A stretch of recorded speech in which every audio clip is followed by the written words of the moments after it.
राज्यभरात ढगांच्या गडगडाटासह मुसळधार पाऊस कोसळतोय। मागील 4 दिवसांपासून संपूर्ण पश्चिम महाराष्ट्रात पावसाने थैमान घातलंय। पुढील 24 तासात संपूर्ण पश्चिम महाराष्ट्रात वादळी वाऱ्यासह जोरदार पावसाची शक्यता कायम असल्याने हवामान विभागाने ऑरेंज अलर्ट तर काही ठिकाणी येलो अलर्ट जारी केलाय।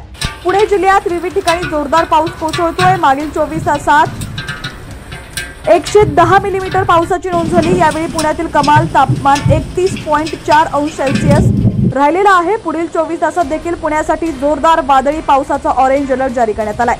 मागील 4 दिवसांपासून सातारा जिल्ह्यात पावसाने थैमान घातलंय। जिल्ह्यातील विविध ठिकाणी मेघगर्जनेसह पाऊस कोसळलाय। बऱ्याच ठिकाणी झाडं उन्मळून पडली, वीज पुरवठा खंडित झालाय। एप्रिल महिन्यात उष्णतेने तापलेला पारा आता मात्र 28 अंशापर्यंत घटलाय।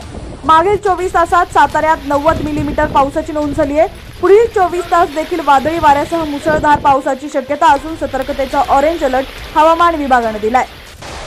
कोल्हापूर जिल्ह्यात गडगडाटी वादळासह मुसळधार पावसाची शक्यता हवामान विभागाकडून वर्तवण्यात आली आहे। मागील 3 दिवसांपासून सुरू असलेल्या पावसाने पंचगंगेच्या पाणी पातळीमध्ये अंशतः वाढ झाली आहे। वादळी वाऱ्याने झाडं उन्मळून पडल्याने वाहतूक व्यवस्था विस्कळीत झाली आहे। कोल्हापुरातील शाहूवाडी परिसरात 50 मिलीमीटर पावसाची नोंद झाली आहे। पुढील 24 तासात कोल्हापूरच्या घाटमाथ्यावर मुसळधार पावसाची शक्यता असल्याने सतर्कतेचा ऑरेंज अलर्ट हवामान विभागाने दिलेला आहे। सोलापूर जिल्ह्यात वादळी वाऱ्यासह मध्यम पावसाची शक्यता आहे। सोलापुरातील तुरळक ठिकाणी पूर्व मोसमी पावसाची नोंद झाली आहे। तर पुढील 24 तासात कमाल तापमान 33 अंशावर राहण्याचा अंदाज आहे। पुढील 24 तासात वादळी पावसाची शक्यता असल्याने सतर्कतेचा ऑरेंज अलर्ट भारतीय हवामान विभागाने दिलाय। सांगली जिल्ह्यात मेघगर्जनेसह जोरदार पाऊस असून पुढील 24 तास देखील गडगडाटी वादळासह मध्यम पावसाची शक्यता आहे। यावेळी जिल्ह्यातील कमाल तापमान 29 अंश सेल्सिअस राहील।